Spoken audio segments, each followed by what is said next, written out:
call on stage Florian de Saint-Pierre from Paris, Tabi Haller-Jorden from Switzerland, and Antonella Mei-Pochtler.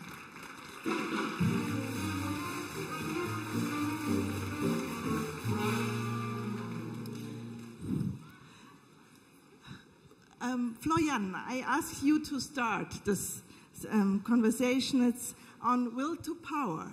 Who are you and what do you mean with will to power? In fact, it's a very, thank you for inviting me in this very interesting panel, because I think that there are several answers that have changed a lot before and after this economic downturn.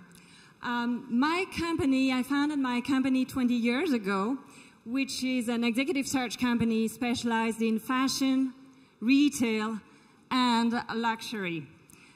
Through these years, we have recruited many, many women at top management level, at president level, and CEO levels.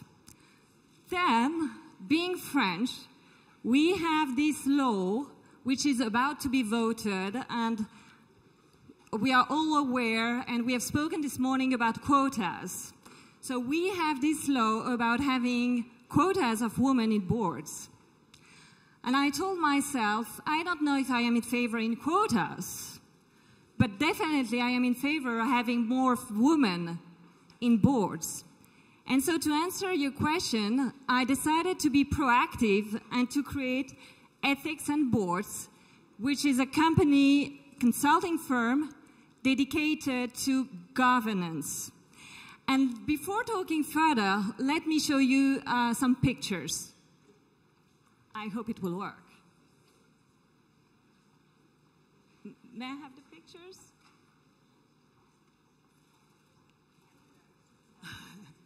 It's here? Okay. So here is a picture from a very serious magazine. And you might read that it's called the Business Roundtable. And what is written is, it's no wonder this select group of CEOs is one of the most influential lobbying groups in Washington. And there are 168 companies.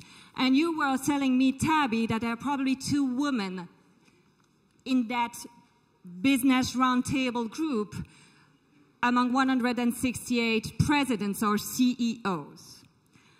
Then the next page is this one. It's called The Directors. And it is said, it is written, let's see 6 boards at the heart of the US economy. And there is just 1 woman. And she's standing up. I love this picture because the woman is standing up. But all the men are seated, and you see that she's standing up. The next page is this one, the Waste Management Board. Same story. This one is a little bit better. It is Starbucks. 3 women out of 11. It's becoming better, much better. Still room to improve, but better.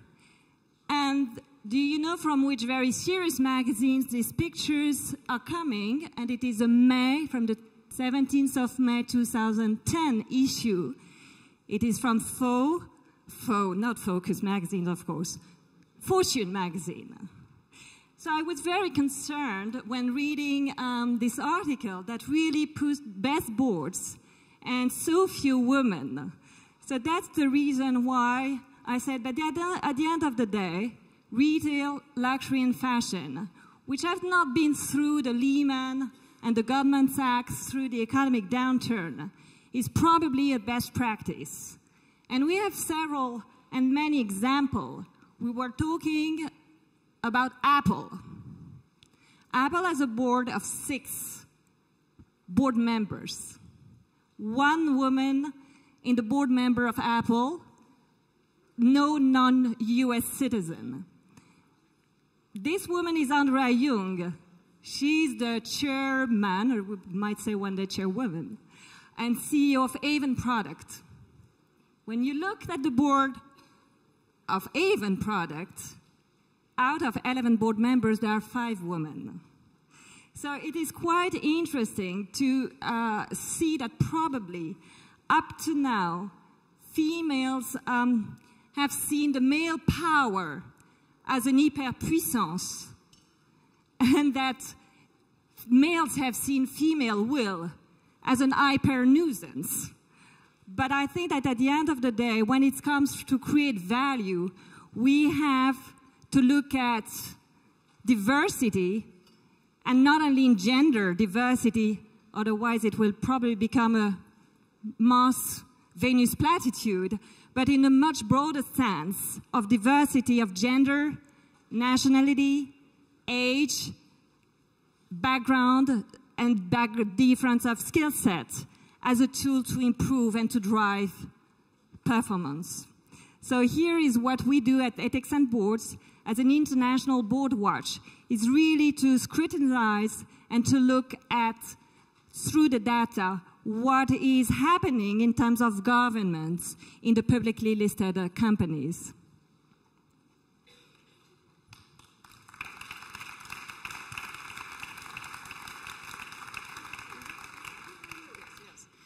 Delighted to follow up on that. It really was sort of a horrifying and sobering picture. I think part of changing that picture is changing the conversation. And what we do at Catalyst, for those of you that don't know, we are a global research and advisory services firm, a membership-based nonprofit organization. We currently have 450 global member companies with whom we work. How we work, though, fundamentally is through research, because we absolutely believe that without fact-based evidence, we continue to perpetuate stereotypes about who women are, what they want, and so forth. And one of the most fundamental sort of anchoring positions around this issue is that I think we all recognize that women are not a monolithic group. In fact, all of the research concurs that there is more diversity among women than between men and women. So part of our mission at Catalyst is to drive change with research that will provide a wake-up call. And that research not only has to be quantitative, we've heard many mentions about the business case, but the real issue with the business case is how do you engage with that business case? Because one of the wonderful comments that I remember hearing is that statistics can stun, trend lines can trouble, but no one changed their life because of a pie chart. So there has to be a fundamental basis for engaging with these issues. And one of the things that we are convinced continues to get in the way is gender-based stereotypes that operate at a very unconscious level. So the fact of the matter is, yes, there are diversity and inclusion programs. Leaders are on board. People make comments about how we have to ensure that we are committed to this issue. The fact of the matter is, those very subtle gender-based stereotypes are very much alive and well. We did a very interesting study on unwritten rules as an attempt to look at the informal culture of organizations and what are going on. And I think that is incredibly important. And just to give you an example of one of our findings, we did a mega study across Europe looking at what were referred to as leadership competencies. And we distilled all of those competencies down to 14 key attributes. And we surveyed over 1,000 middle managers across Europe, 4 regions of Europe, Latin, Germanic, Anglo, and Nordic. And we asked them, of these 14 these attributes, which do you more typically associate with men? And which do you more typically associate with women? Now keep in mind that roughly 35% of the sample was women and the rest are men. Almost consistently, men were deemed to be far more innately competent at taking charge behaviors, problem solving, decision making, influencing upwards. Women were perceived as being innately more competent at taking care behaviors, communicating, team building. That in and of itself is not problematic, but when we asked what attributes are more vitally important for competitive performance, I think we can all guess, taking charge behaviors.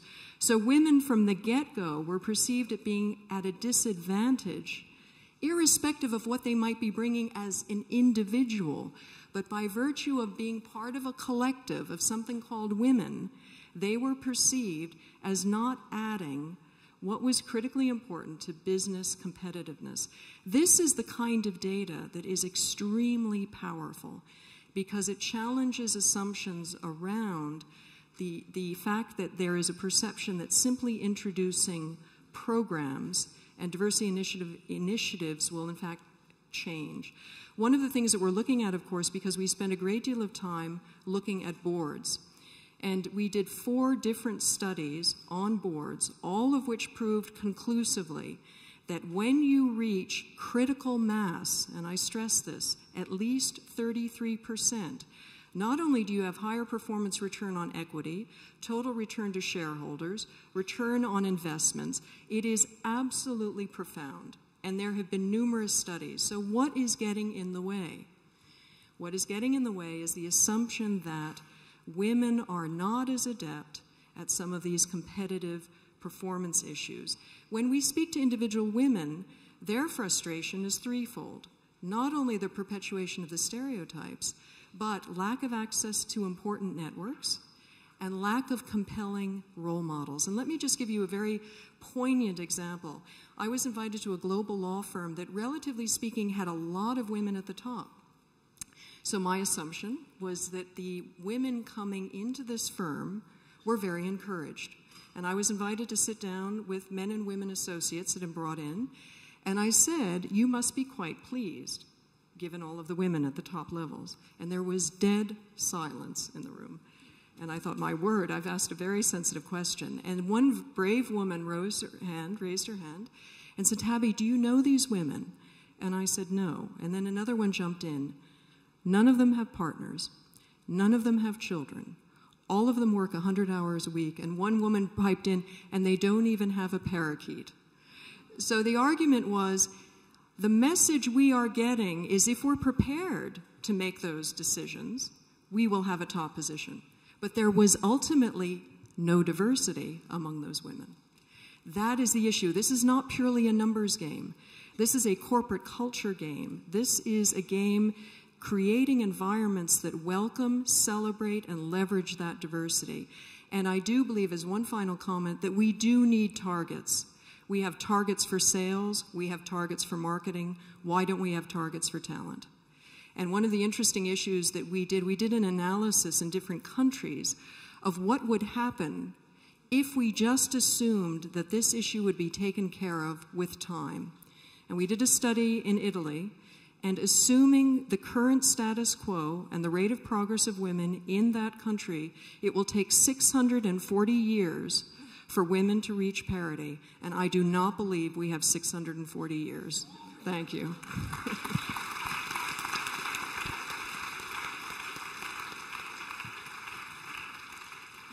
So thank you very much for the introduction. So I'm the black swan. First of all, I'm Italian, so I'm part of the 640-year program.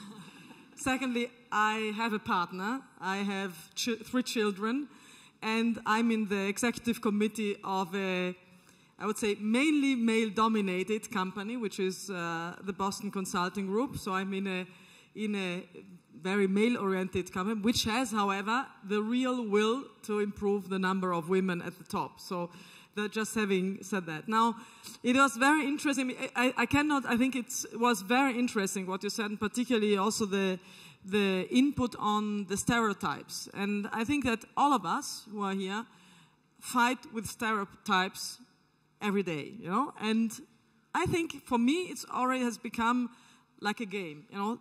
Playing with the stereotypes, you need to take it, you know, as your personal game to beat the stereotypes. Because, you know, if you take it too seriously and if you are caught into the stereotypes, there will be no way that you go where you want to get, you know. And that is where I would like to say a couple of words, you know. I think that there is a lot of talk about the fact that there are many hindrances for women to get to the top. The famous, you know, the glass ceiling that you cannot get over. And I think, yes, there are definitely glass ceilings everywhere. and you have to live with a lot of restrictions in life. But if you really want, and that is the starting point, if you really want, you can get to the top.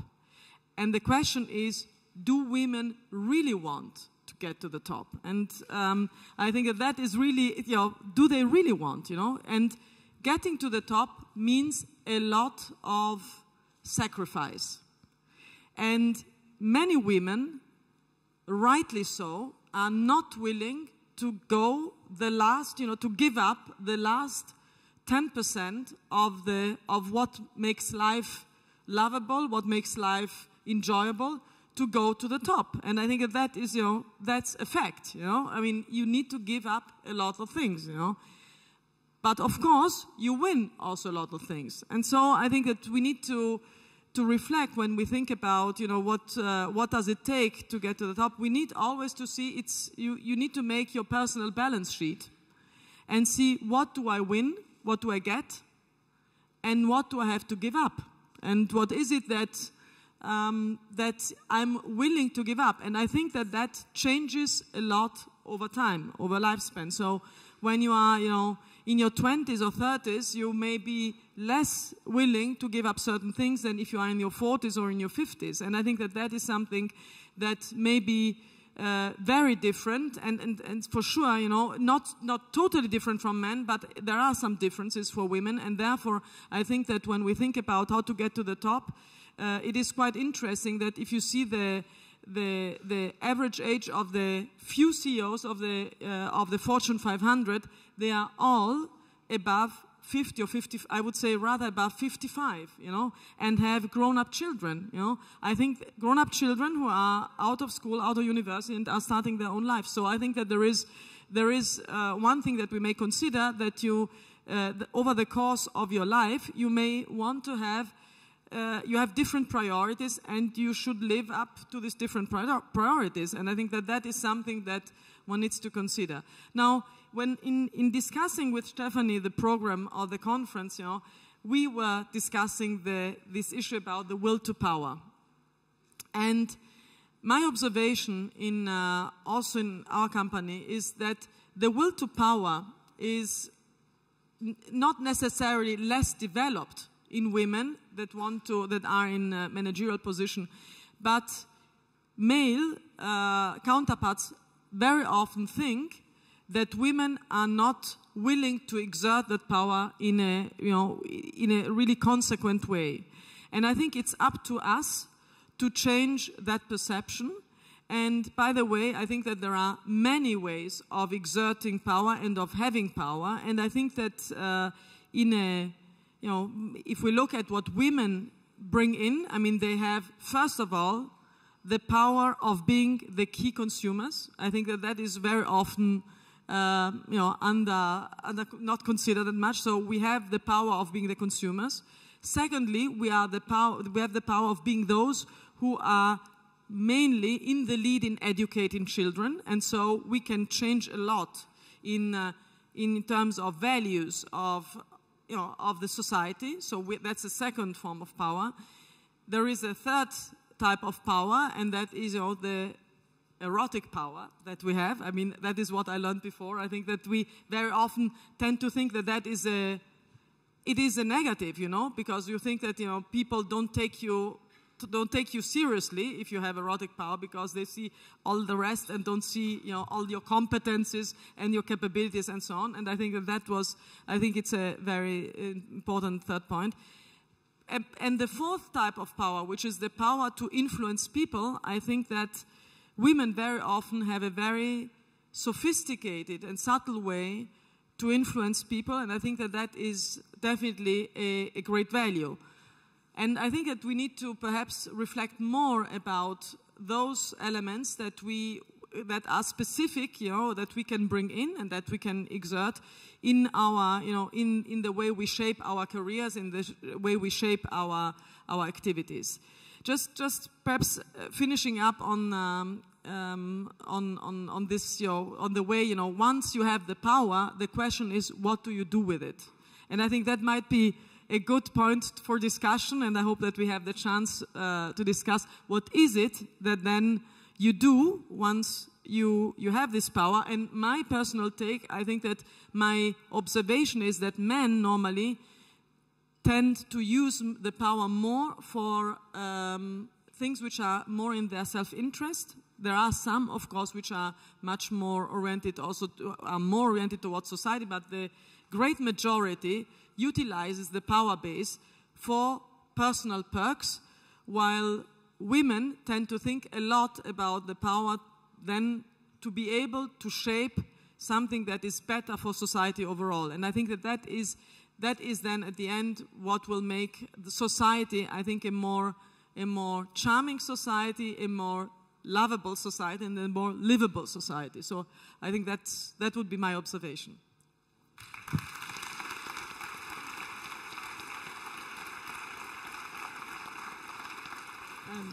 May I ask the distinguished panel, why do we still doubt that women don't want the power at all?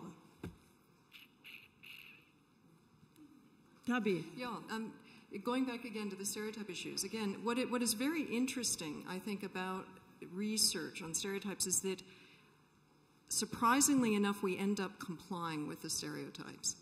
And this is what's so interesting.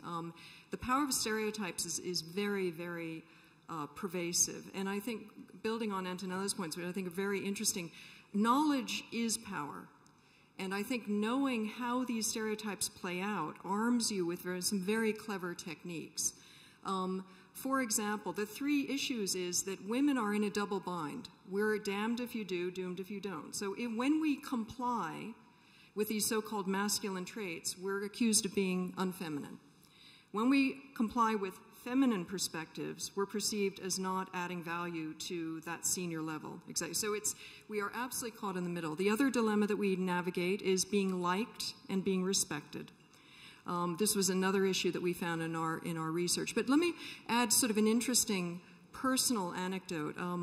A woman that is employed by one of our member companies came up to me once after a conference, and she shared a very interesting story. She said, Tabi, I'm a PhD in biochemistry.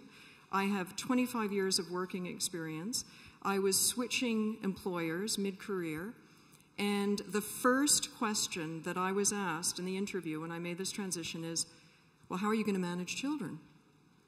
And she said, I was so appalled, but she said, what occurred to me, which I think was the perfect response, is to the male interviewer, I don't know, how do you manage? And he was so stunned by that comeback that she said the entire conversation changed. So there would be 2 critical messages I would share with you today. Not only is knowledge power, but communications is power. And one of the interesting things that we have to recognize is that before we even have conversations, physically apparent differences trigger reactions. And there was a very interesting study in the United States. The director of the Symphony Orchestra Association of Musicians said, I am so fed up that we have so few women first violinists. It makes no sense if you look at the talent. So he said, for 1 year, the experiment is everyone will audition behind a screen.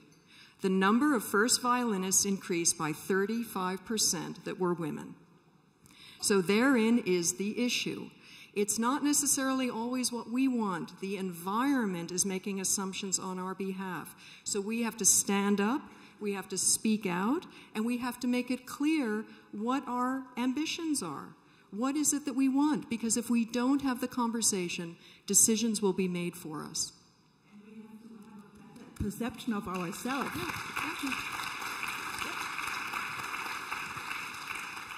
Florian, you work in the luxury industry. Is the luxury industry bringing down us in our perception if we don't have the right handbag, the right child? Our perception goes down. Is it so? And how can we change this with the luxury industry? So I think that in the luxury industry and being an executive recruiter for this industry, I think you have to have all the skill set as in any other industry, Plus, I believe it's true for any industry per se. You have to love the industry you are working for. So if you are passionate about your industry, whether it is banking, automotive, or luxury, you just adopt the codes.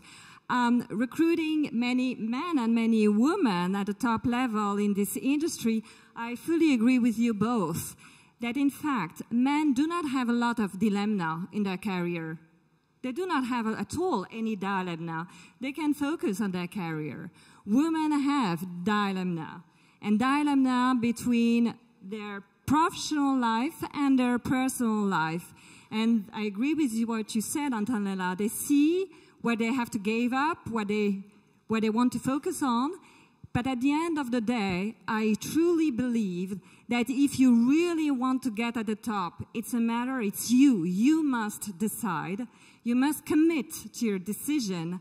And then it's a matter of organization. But you are the one who must decide for your life, and you must commit, and you will see things change. But you are the one who really have to make the decision, to evaluate carefully your decision, to do your balance between what you are going to get and what you are going to give up, to probably also be very aware of this, and then just go.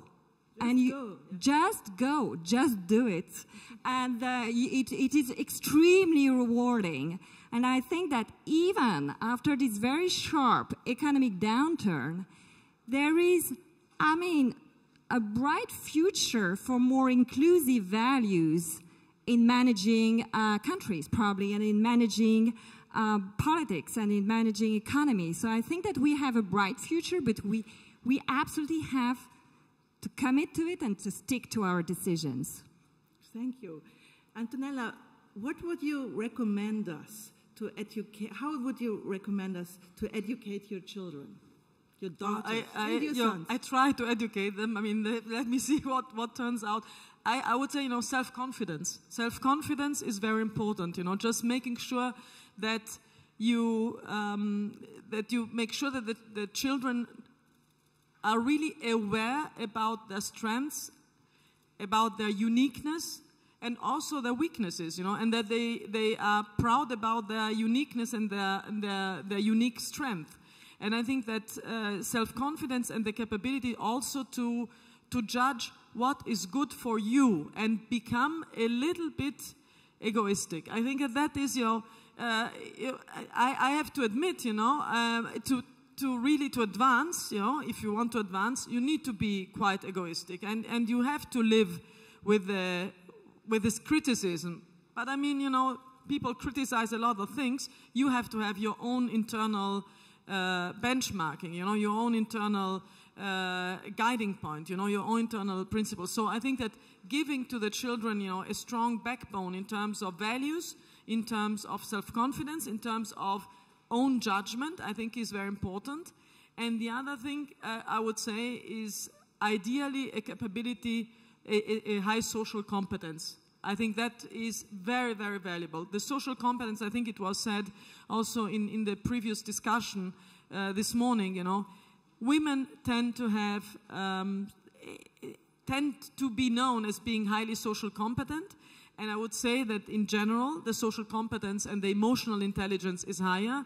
I think that in the future period, it will be a very important success factor, because we will have to live with a much more volatile, much more, less easily understandable world. And so we need to be much able to read things out of people's behaviors.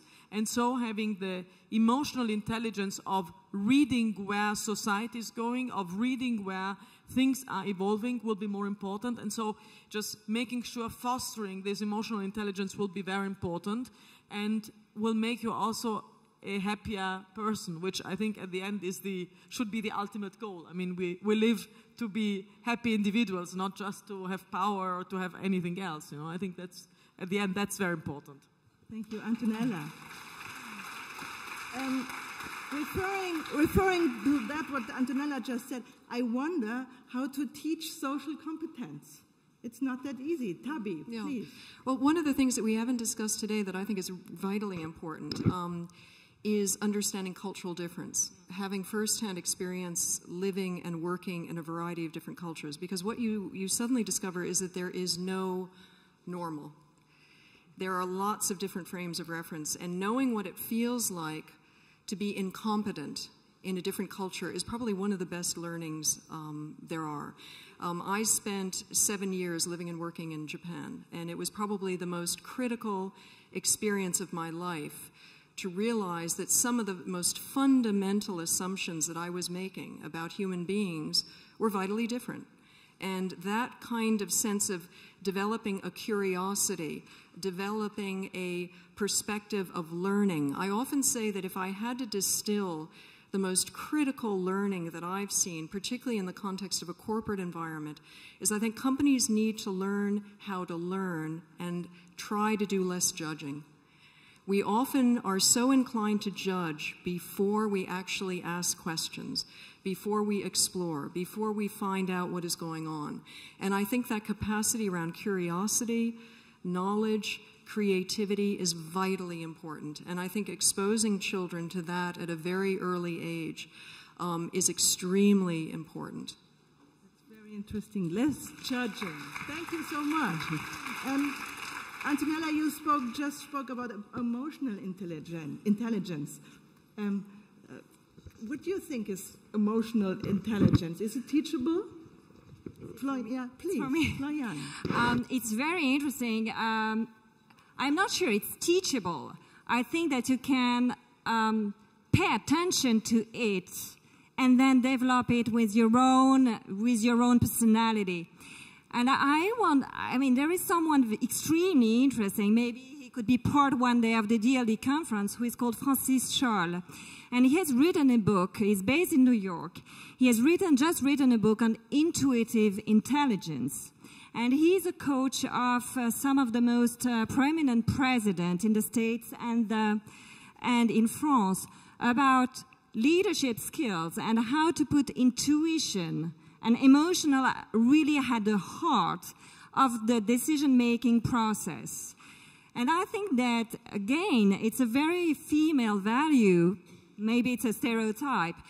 But I think that, and definitely it's shared by male and female, but definitely it is something for me that we will have to develop in the corporate world at the highest level, is this emotional intelligence and intuitive intelligence to develop vision and not only rational mindset, but a much more intuitive mindset. Rational is good. We have a lot of finance person, and I started as a finance person to review figures, but I think that the big steps and creating value comes from vision.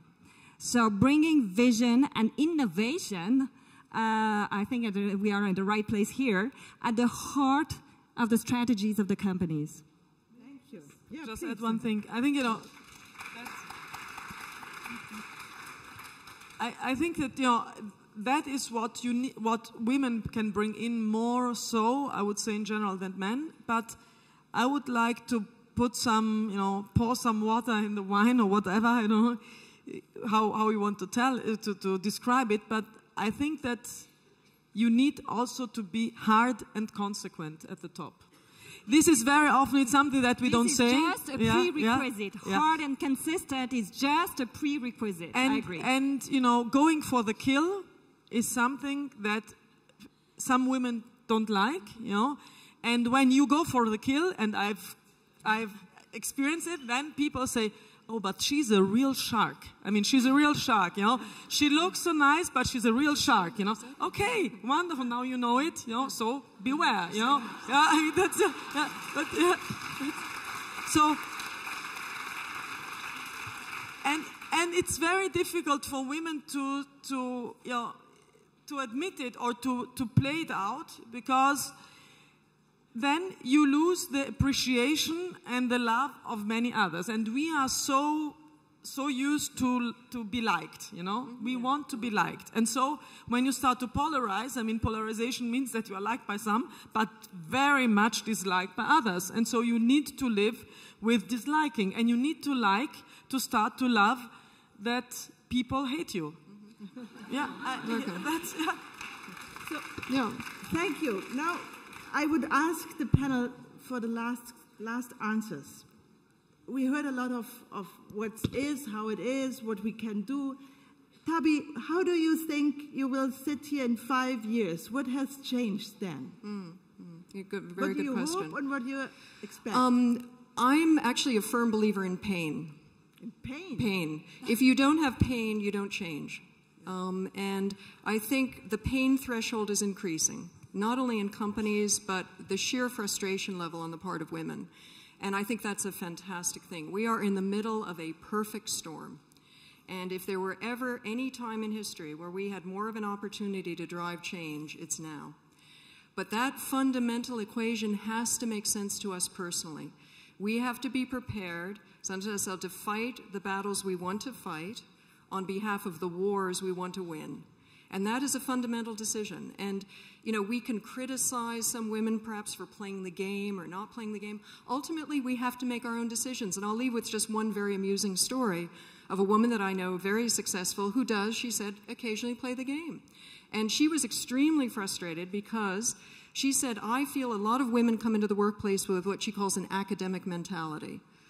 I wrote my papers, I took the exam, why didn't I get an A in the course? And you suddenly realize the workplace is not an academic environment. You're not being graded on midterms and papers. You have to recognize the political environment. And she was always looking for her male colleagues in the evening, and she could never find them.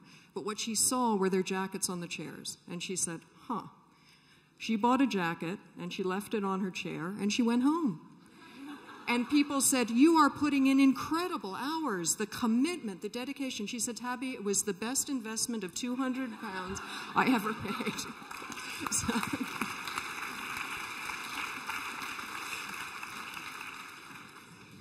So make sure that what you do makes sense to you. You may not get applauded, you may not get the outcome, but I think at the end of the day, this is about your integrity. And make sure that what you're doing resonates with your values, and that you are actually living and walking your own talk. Don't worry about others, but try to drive change from the inside out. Thank you for your advice. But, Florian, where are we in 5 years? It was interesting because when I showed the pictures to Tabby just before walking on the stage, she said, oh, at least it's back from 2000, so this has changed. I said, no, look, there is a one figure here. It's 2010. It's 2 weeks ago. So I wish that in 5 years we will have very different pictures. My suggestion would be definitely commit. I think it's a huge, there are huge opportunities to have more women. I think the it's a very good time now. And I think that stick to your decision and give the best. I think that what you've said is very important about self-confidence and also about the power of influencing. I think that sometimes we're more sophisticated than male, less direct, less frontal, but keep the goal and keep in mind that we have strong power of influencing as well. Thank you.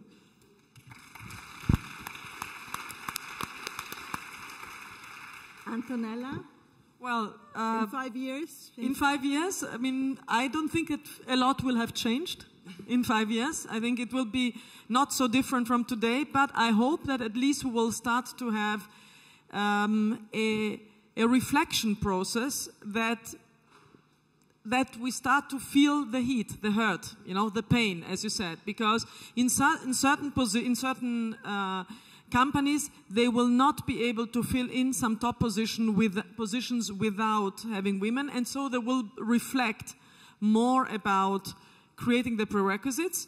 But I don't think that we will be able in 5 years to change, you know, to change dramatically things. I think that these are long processes, generational processes, and I think that what we can do here in 5 years, I hope that we are here in 5 years, and that we have also that nice weather, and that we have that colorful mix of people. So I'm very positive, nevertheless, about what we will have in 5 years. Thank you so much.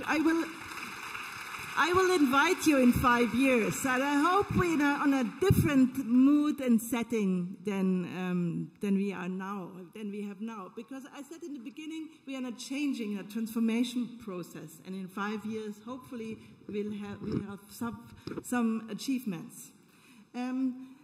Maybe you saw in the program that this panel is divided. We have the experts here. Haller-Jorden and Florian Saint-Pierre and Antonella Mai. And now we have another very strong, very powerful experts. May I call on stage to Patricia Rieke and our family minister, State Minister Christine Haller-Jorden. Christine Haller-Jorden, come here on this first. What are you doing?